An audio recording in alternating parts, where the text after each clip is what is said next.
de lo que sería un dolo directo, porque la persona se representó como cierto ese resultado antijurídico, asumió la responsabilidad, es decir, asumió la autoría directa de ese hecho y por consiguiente consumó el delito, por lo que la persona va a ser juzgada por un delito consumado.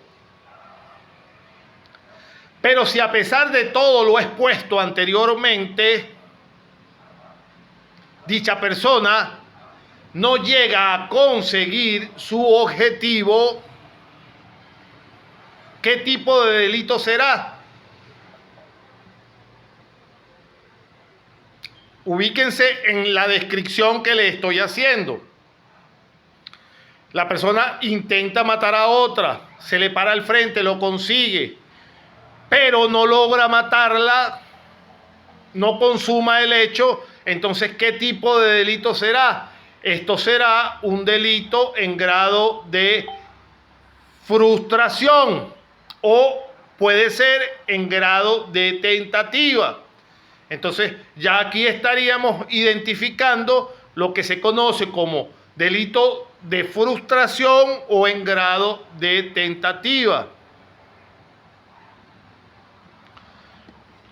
Tomen nota para sus apuntes, por favor. Artículo 80 del Código Penal. María, si eres tan amable y me estás escuchando y tienes a la mano el código, ¿me ayudas a leer el 80, por favor, del Código Penal, por favor? Artículo 80 del Código Penal, por favor.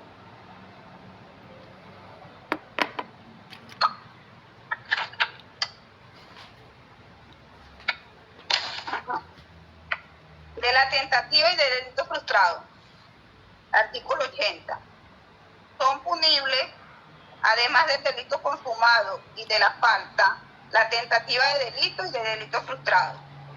Hay tentativa cuando, con el objeto de cometer un delito, ha comenzado alguien su ejecución por medios apropiados y no ha realizado todo lo que es necesario a la consumación del mismo, por causas independientes de su voluntad. Hay delitos frustrados cuando alguien ha realizado con el objeto de cometer un delito todo lo que es necesario para consumarlo y sin embargo no lo ha logrado por circunstancias independientes de su voluntad. Gracias, María, muy amable, gracias. Entonces, insisto, tomen nota, artículo 80. Analicemos este artículo rápidamente.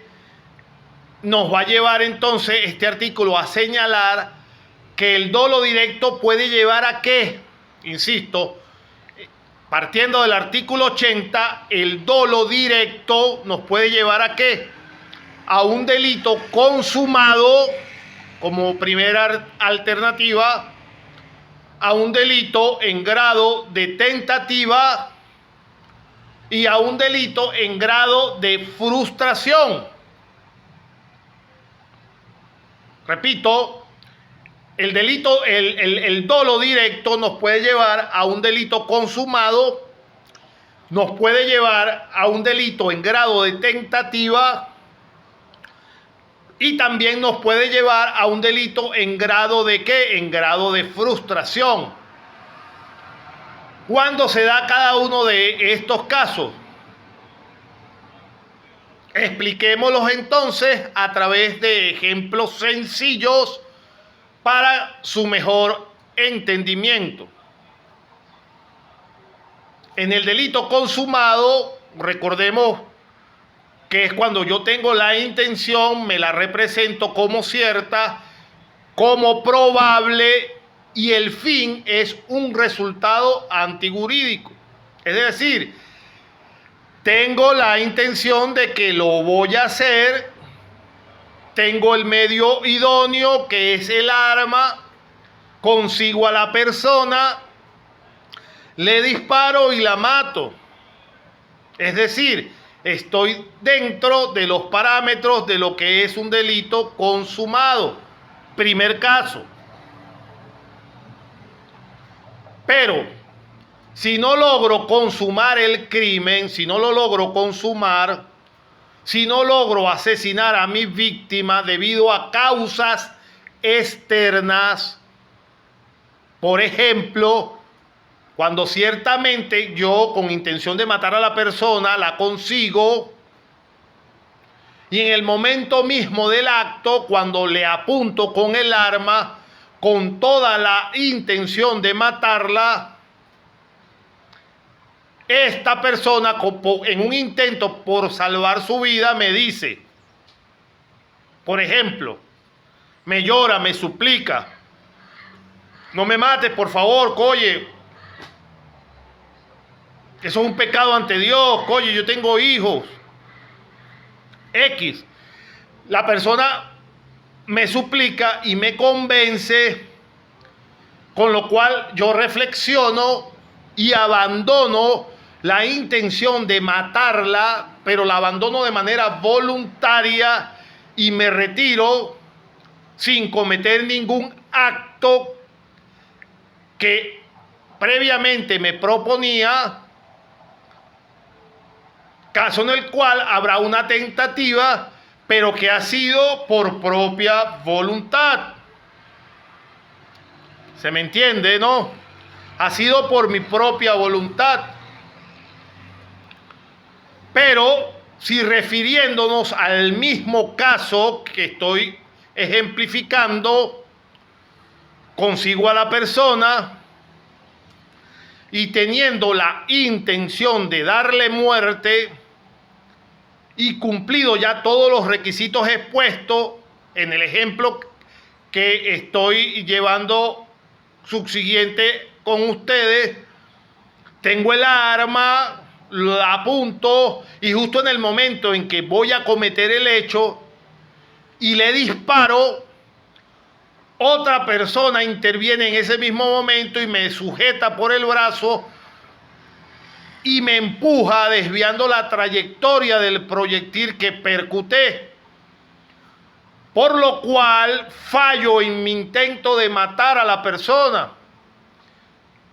y la persona huye y salva su vida, mientras que la persona que se interpuso para que yo no cometiera el acto me increpa y me llama a la reflexión de lo que yo iba a hacer y me hace desistir ante este elemento que se nos representa.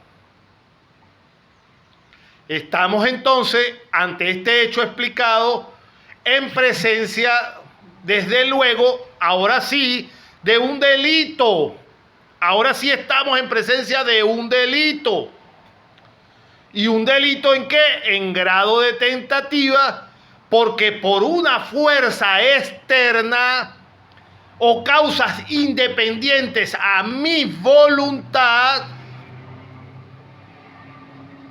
porque mi voluntad era matar a la persona y porque la otra persona se abalanzó sobre mí, me desvió el brazo y yo erré el disparo, entonces, dada la intervención de esta persona que me impidió cometer el hecho no pudo cometerse.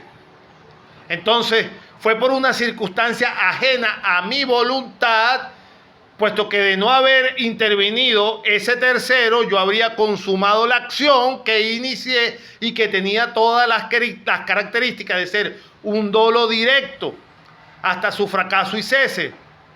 Recuérdese que incluso la persona disparó, pero la otra lo combinó con la violencia y la fuerza a errar el disparo. Hasta ahora se me está entendiendo. ¿Se me comprendió hasta aquí? Por favor, indíquenme.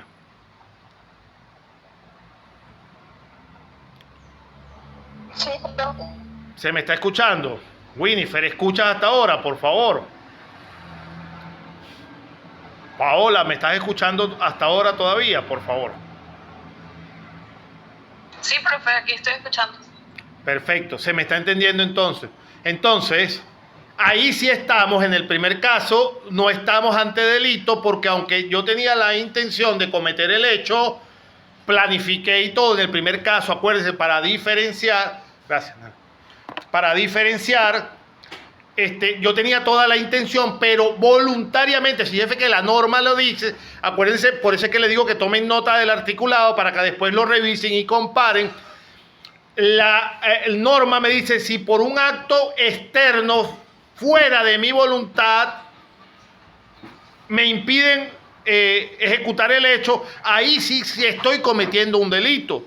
Pero si yo me detengo por mi propia voluntad, aunque tenía la intención, no cometo delito.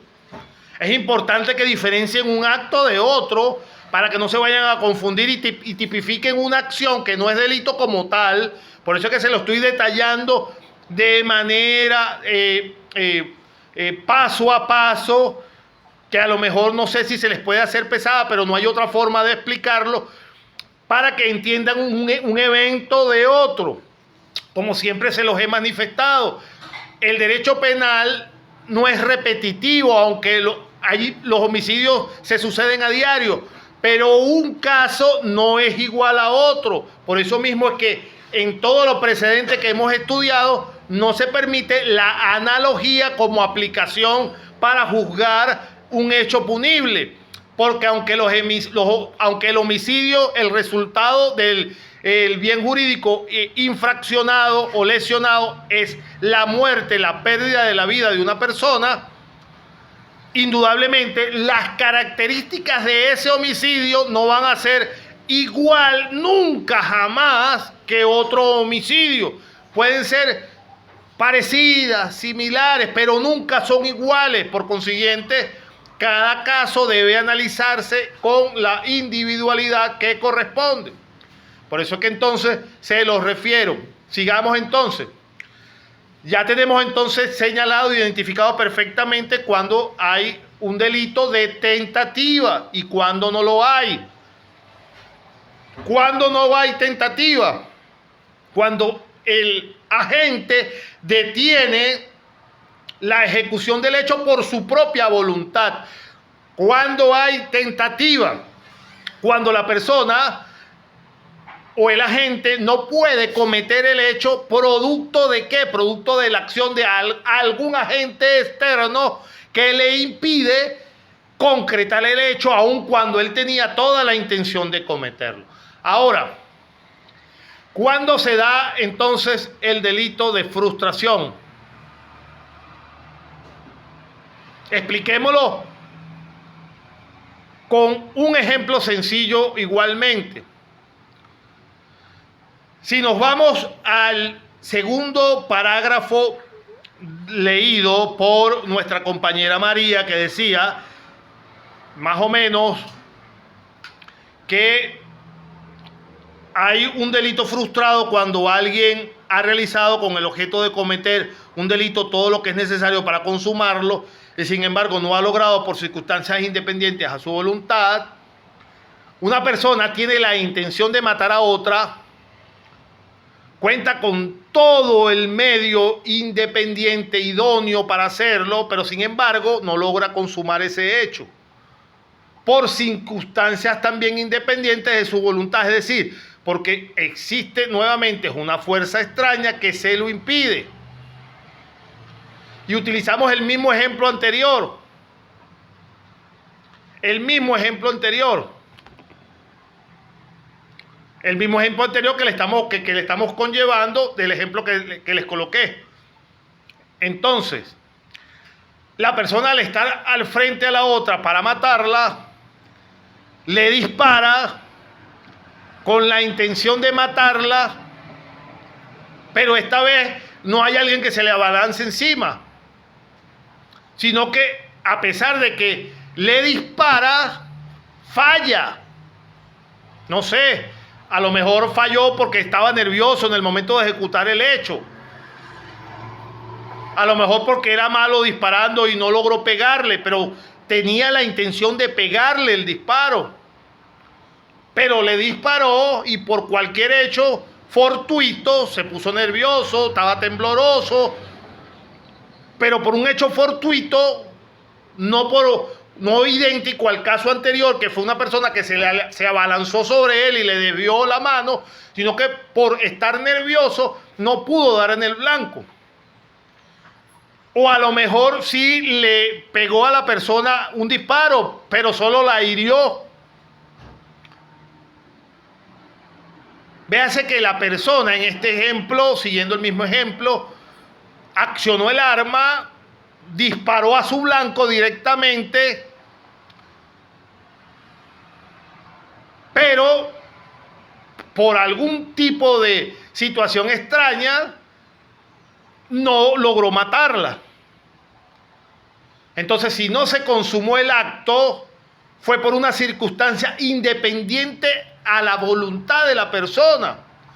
Porque la persona, insisto, tenía la plena voluntad, la certeza y la intención de matar a su víctima.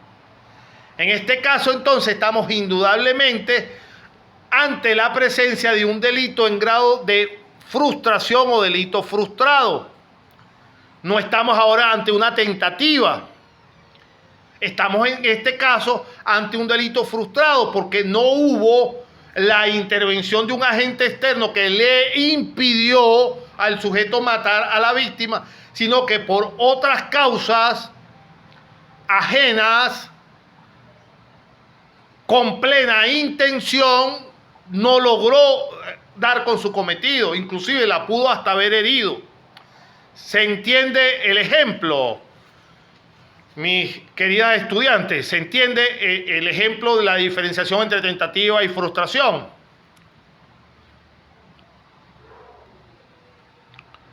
Por favor, asegúrenme que me están escuchando todavía. Para mí es frustrante que no me digan que me escuchan. Sí, profe. Okay. Sí, profe, lo estamos escuchando. Ok, gracias, Paola. Gracias de verdad por contestarme. Entonces, cuando hablamos de homicidio frustrado, debemos tomar en cuenta que lo único que falta para la materialización del delito es ¿qué cosa? Lo único que, cuando hablamos de delito frustrado, lo único que falta es la consumación del mismo. Porque absolutamente todos los requisitos previos fueron cubiertos. Pero el homicida, a diferencia de la tentativa, óigase bien, a diferencia de la tentativa, como hemos analizado, no llegó a cumplir todos los requisitos. De hecho, fíjense que en el ejemplo que le estoy explicando, el más sencillo de entender, la persona hasta le disparó a la otra y hasta la hirió. Pero por circunstancias que no podemos explicar, no logró matarla. Es decir, la persona materializó todos los hechos, pero no pudo matarla por otra causa. Entonces, la gravedad del frustrado y la tentativa tienen una diferenciación que la van a evidenciar en cuanto cuando veamos casi al final de nuestra materia el grado de pena de cada uno de los delitos. En este momento no nos vamos a enfocar en la pena, pero sí existe una diferenciación entre tentativa y frustración. Un delito es más grave que el otro, pero ambos son delitos, ambos se penan. Seguimos. Entonces, en el dolo directo es uno de los más importantes porque generalmente en casi todos los delitos con que haya intencionalidad se va a cometer con dolo directo. Y prácticamente es el que primordialmente el abogado que se vaya a dedicar a penal, a la parte de penal, va a manejar muchísimo los delitos con dolo directo. Eso es de uso cotidiano generalmente, sobre todo en una sociedad tan violenta como la nuestra, es de mucho manejo el de dolo directo. Entonces, para concluir, debemos saber entonces que vamos a tener los delitos consumados, delitos en grado de tentativa y delitos en grado frustrados o en grado de frustración. Delitos en grado de tentativa vimos hoy, en grados consumados y en grado de frustración. Ahora bien, si está a la mano o Winifred o María, ya que Paola no tiene a mano la computadora, si me podrían ayudar, por ejemplo, para dar otro ejemplo y adelantar con otro delito, el artículo 451 y tomen nota, por favor. 451 del Código Penal, si son tan amables, si me pueden ayudar.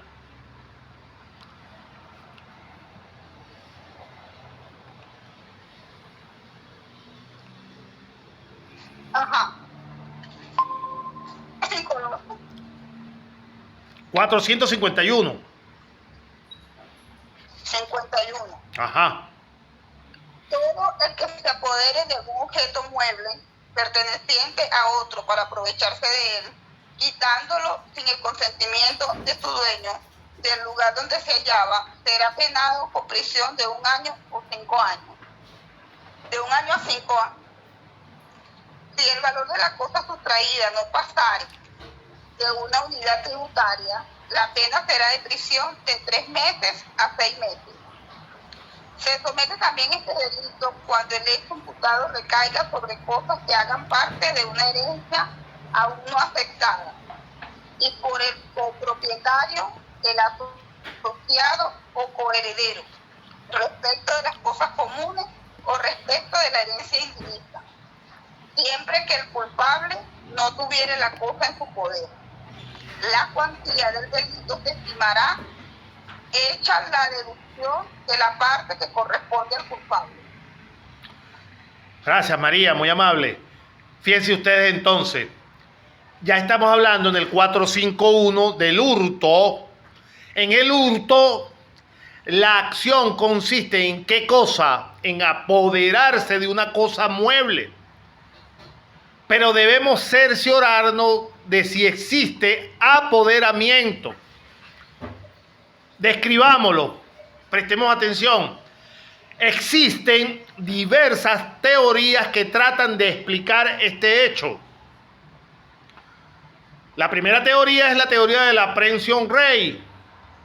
¿Y qué significa la apprehension rei? Significa que se pone la mano sobre la cosa. Que se pone la mano sobre la cosa. Tanto el Código Civil como el Código Penal se refieren a cosas muebles. Ahora, si la cosa no tiene ningún valor, estaríamos frente a una cosa que se denominaría res nullius, es decir, una cosa que no tiene dueño. ¿Cómo sería en un caso de un animal salvaje o un tesoro que yo me encuentre, etcétera? Algo que no tenga dueño. Es decir, cosas que pueden ser apropiadas por alguien. De manera tal que el solo hecho de ponerle la mano sobre la cosa ya es hurto. Cosa que nosotros no deberíamos de considerar de esta manera. Entonces, algunas otras teorías se refieren a la remoción de la cosa y llevarla de un lado a otro. Remoción de la cosa y llevarla de un lado a otro. Lo cual tampoco deberíamos de considerar a simple vista o así decirlo como hurto. Existe también una teoría que se denomina la teoría del ablatio. La teoría del ablatio es darle un uso a la cosa que se sustrae. Darle un uso a la cosa que se sustrae. Ponemos la mano sobre la cosa, la tomamos, la removemos y procedemos a venderla. Es necesario que me sigan la idea. Buenas tardes, Marlene. Bienvenida a nuestra clase. Es necesario que me sigan la idea. Es importante identificar cada uno de los delitos detalladamente. Entonces, quedamos en la teoría del ablatio. Es decir, es darle el uso a la cosa, le ponemos la mano, la tomamos, la removemos y procedemos a venderla. Entonces, en este caso, habría que esperar a que se haga la venta, lo cual tampoco hace de esta teoría del todo cierto. Y entonces existe hasta otra teoría que nos indica que la persona hace disposición de la cosa y esta tampoco inclusive tendría la denominación cierta de lo que vamos a identificar como el hurto. Entonces, ¿qué vamos a identificar verdaderamente nosotros como hurto? La sencilla teoría de la disponibilidad. ¿Y qué es la teoría de la disponibilidad? Es cuando simplemente la persona toma posesión de la cosa y se apodera de ella. Y entonces, como hemos podido observar, describiéndolo un poco lento y concienzudo, y ojalá que se me esté entendiendo, esto tiene tantos pasos. El hecho de que una persona tome una cosa ajena sin que el dueño lo vea. Pero si en el momento en que la persona toma la cosa ajena y sale corriendo para escapar y es descubierta y alguien grita, allá va, y entonces lo persiguen y lo agarran antes que escape, pero la persona corre y huye, podrá decirse que en plena carrera de escape está en disponibilidad de la cosa o que se ha apoderado de la misma. ¿Podrá decirse eso? Yo creo que no, porque todavía dicha persona no ha tenido la disponibilidad de la cosa. No sé si me logran captar. Estamos describiendo legalmente cómo se debe identificar el delito del hurto. El delito del hurto se perfecciona cuando existe la disponibilidad de la cosa o el objeto. ¿Me están siguiendo, mis estimadas estudiantes y compañeras, colegas? ¿Me están siguiendo hasta ahora? ¿Se me está escuchando? Una sola persona que me diga, sí, lo estamos escuchando, profesor. Sí, profe. Nos estamos Ok, entonces seguimos. Gracias, Marlene. Gracias, Paola. Gracias, Marlene. Entonces seguimos. Entonces tenemos que partir y entendernos para identificar verdaderamente el hurto, esa teoría de la disponibilidad. Porque entonces si la atrapan y a su vez le quitan la cosa contra su voluntad en ese momento, ¿en qué condiciones estaríamos en el delito? Les cambio la situación. La persona no huye con la cosa, sino que si la agarran, logran darle alcance, la agarran y le quitan el objeto, ¿estaríamos en qué condiciones del delito? ¿Estaríamos ante un delito consumado? ¿Estaríamos en un delito en grado de tentativa? ¿O estaríamos en un delito en grado de frustración? Son interrogantes que tenemos que hacernos. Por eso es que volvemos siempre como el perro que persigue la cola. El derecho penal se trata de siempre analizar cada uno de los delitos, analizar cada una de las circunstancias. Cuando analizamos cada uno de los delitos, podemos entender la naturaleza exacta de cada situación. Entonces, volviendo a ese punto que le estoy describiendo, la persona va huyendo, corre con el objeto después que lo descubrieron, lo agarran, le quitan el objeto. Estamos entonces, ¿en qué condiciones de delito? ¿Cuál delito lo vamos a acusar? ¿Cuál delito cometió? ¿Será un delito consumado? ¿Será un delito en grado de tentativa? ¿O acaso estamos ante un delito de frustración? Bien, contestemos la interrogante. Los delitos de hurto no contemplan o no tienen grado de frustración. Solo tienen grado de tentativa. Lo que indica que en cuanto nos vamos a referir al hurto o el delito se consumó o obtiene el grado de tentativa, pero no existe en el hurto el grado de frustración.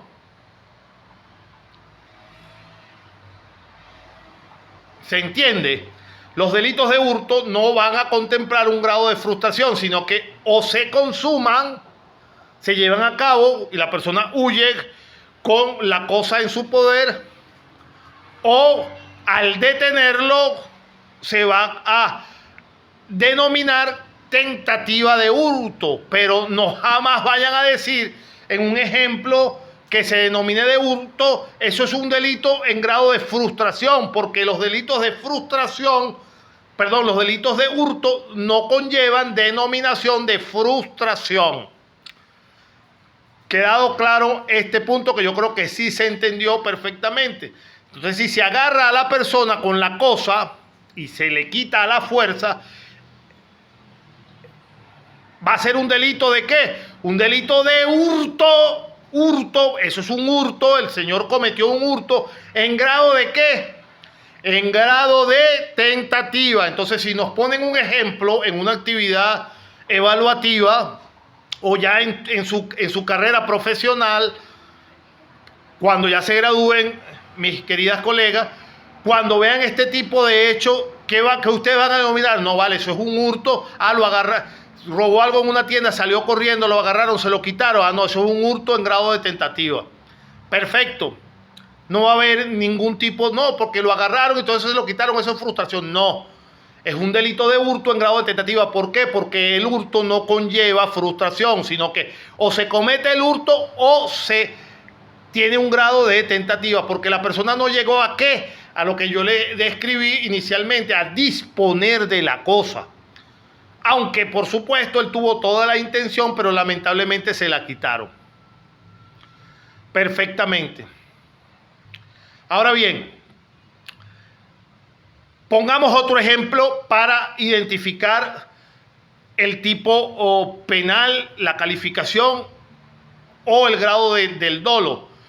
Artículo 460 del Código Penal. Si algunas de mis compañeras presentes aún me pueden ayudar, por favor, para no terminar de perder la voz. Artículo